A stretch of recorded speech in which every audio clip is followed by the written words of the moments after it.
Assalamualaikum warahmatullahi wabarakatuh. Halo teman-teman, apa kabar semuanya? Nah, pada video kali ini saya mau berbagi tips buat teman-teman petani kakao tentang bagaimana cara merawat buah yang masih kecil supaya bisa aman sampai panen. Baik aman dari serangan hama PBK teman-teman maupun serangan busuk buah. Oke, sambil kita jalan-jalan di kebun ini sambil kita membahas pembahasan ini. Nah, buat teman-teman petani kakao pemula silahkan disimak baik-baik karena yang akan saya bagikan ini sesuai dengan pengalaman saya. Jadi mudah-mudahan ini bisa membantu kalian. Oke, yang namanya budidaya tanaman kakao bisa saya katakan bahwa uh, termasuk susah-susah gampang ya teman-teman. Jadi tergantung dari bagaimana kalian memahami ilmunya. Nah, terutama pada saat kakao lagi berbuah seperti ini teman-teman, buahnya masih kecil-kecil seperti ini, itu rawan sekali hitam.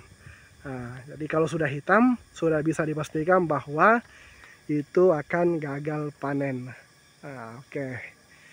Nah, bagaimana cara merawat supaya buah yang kecil ini bisa aman sampai kuning seperti ini dan sampai bisa kita jual bijinya.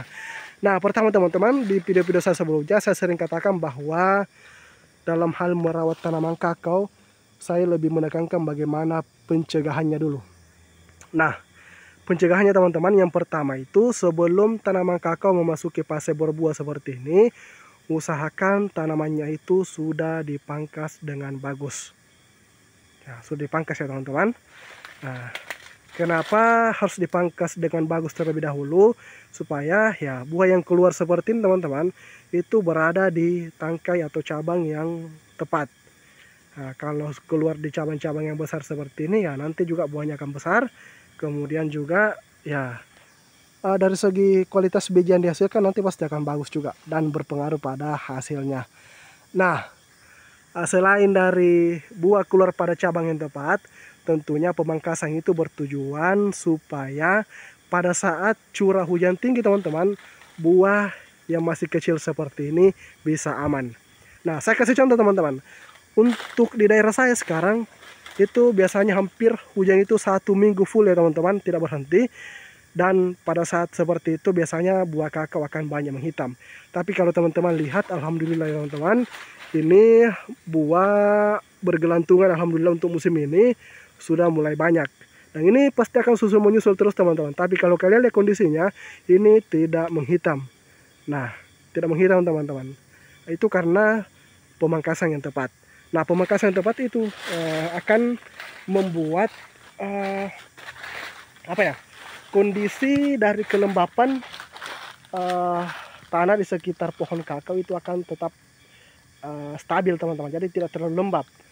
Nah, salah satu indikator bahwa pemangkasan yang kita lakukan itu tepat adalah bagaimana ketika di siang hari itu ada bercak-bercak cahaya matahari yang masuk seperti ini. Nah, bercak cahaya matahari yang masuk seperti ini itu ada ya teman-teman, maksudnya ada beberapa titik yang masuk. Nah, ini lihat.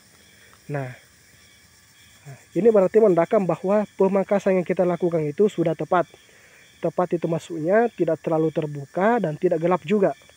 Nah, kemudian indikator yang lainnya juga teman-teman, ketika kita melihat di sekeliling area kebun ya teman-teman, itu jarak pandang kita sampai 50 meter.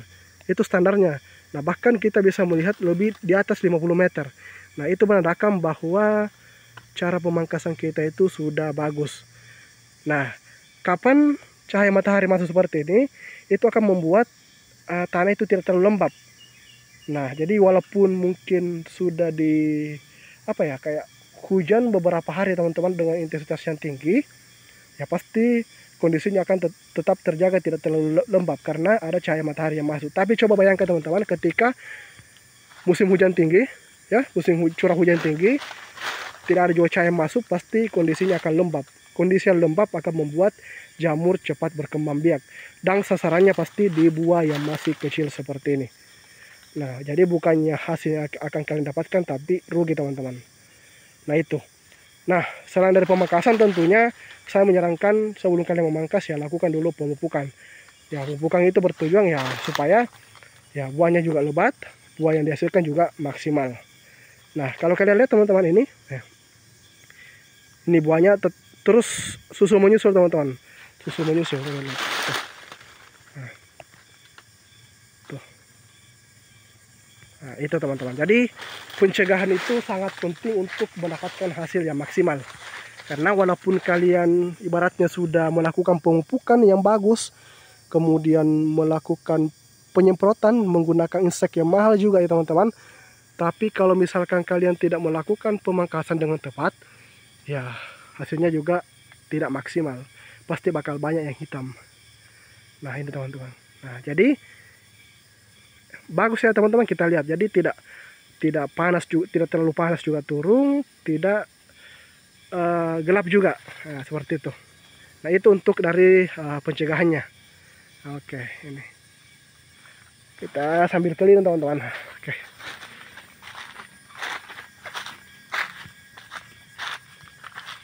Nah ini kalian bisa lihat.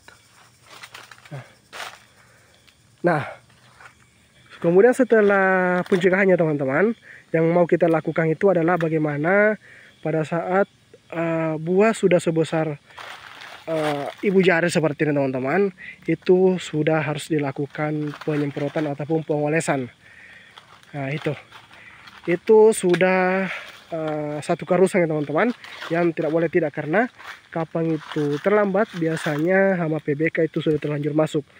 Jadi kalau sudah seperti ini, ya usahakan dilakukan penyemprotan atau pengolesan.